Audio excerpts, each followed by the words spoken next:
Saran saya jauhilah yang seperti itu, yang standar-standar saja, yang biasa-biasa ya.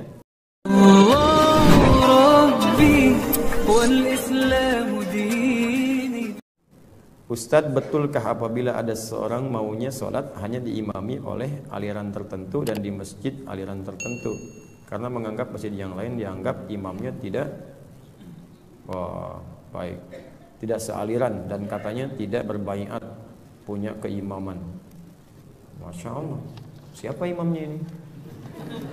Satu itu. Kedua, siapa yang mengangkat dia jadi imam? Yang kedua itu. Yang ketiga, sejak kapan dia jadi imam? Itu poinnya. Tolong jawab dulu pertanyaan saya itu. Kalau sudah terjawab, baru kita bisa ketahui aliran-aliran asal-usulnya. Nabi itu nggak aneh-aneh kok. Ya, masjid sesuai ketentuan, syaratnya ada, tempatnya ada. Bahkan kalaupun tak ada bangunan atap dan sebagainya, tempatnya suci. Ju'ilatul ardili wali ummati masjidan tahura.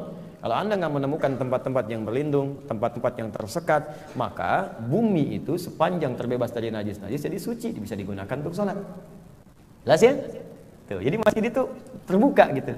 Nah, kalau sekarang kita menemukan tempat seperti ini bagus, indah, Masya Allah, maka itu bagian dari masjid, sah, suci, kita bisa anggap baik, nggak ada masalah. Ini kemungkinan besar ada aliran-aliran tertentu dengan pemahaman tertentu.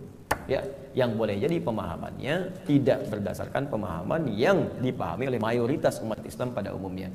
Maka Nabi sudah jauh-jauh hari mengingatkan fenomena seperti ini. Kalau Anda mendapati aliran seperti ini, maka berpeganglah dengan Al-Quran dan Sunnah dan Al-Jamaah.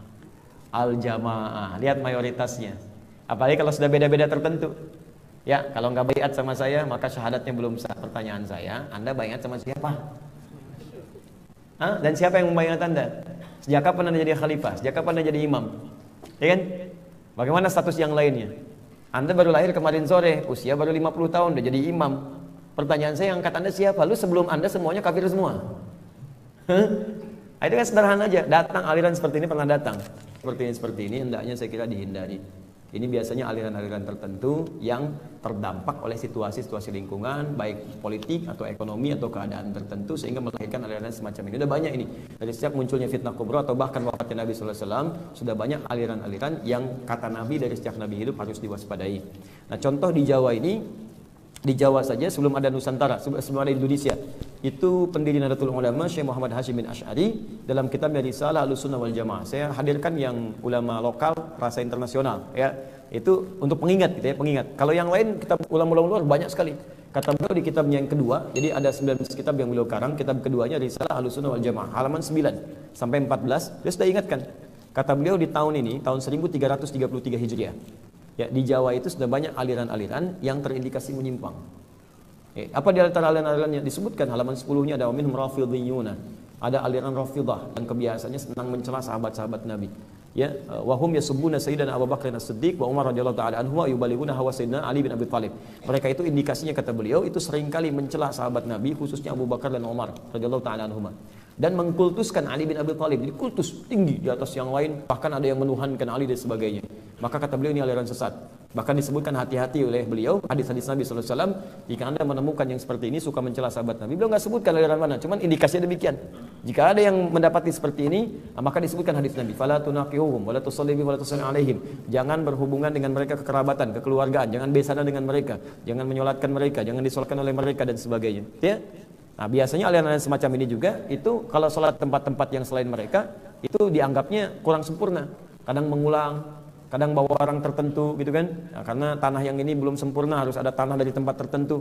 Sejak kapan begitu? Nabi aja ke Madinah nggak pernah bawa tanah Mekah.